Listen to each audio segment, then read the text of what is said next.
Hi everyone, this is Buddy. Say hi, Buddy. Hi. And this is hemoglobin, who is a friend of Buddy.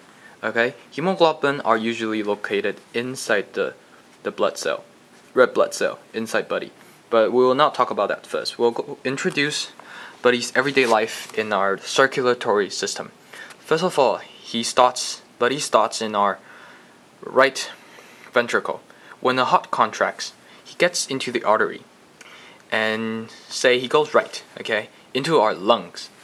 And you see those things here? Those are they represent the capillaries. So he gets to the lungs, and he's in the oxygen poor blood. So you see the shaded area? Yeah, those are the oxygen poor blood areas. Okay, so get into the lungs, into the alveoli. Alveoli is like air sacs in our lungs. Okay.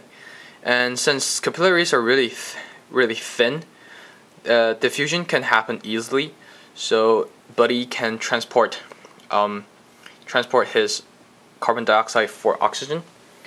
And now Buddy he unloads his carbon dioxide and gets oxygen. So he's now in oxygen-rich blood.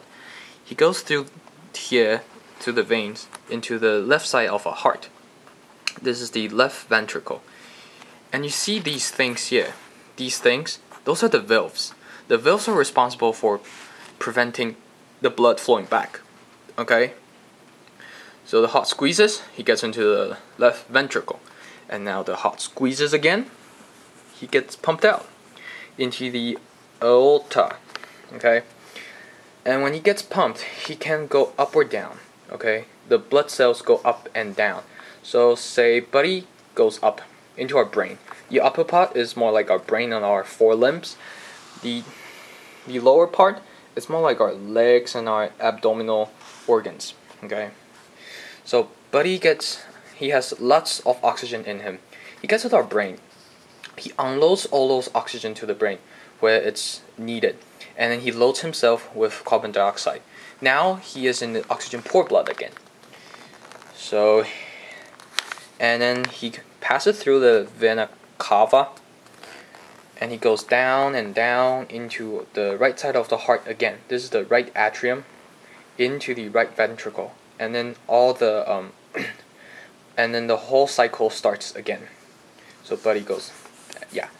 So let's talk about hemoglobin. Well, we must understand that oxygen has a low solubility in water, and most of our blood is made of water. Okay, so how does our body what device our body uses in order to supply our body with so much oxygen? Because we need to move, and our body cells need so much oxygen. So here's when hemoglobin comes in.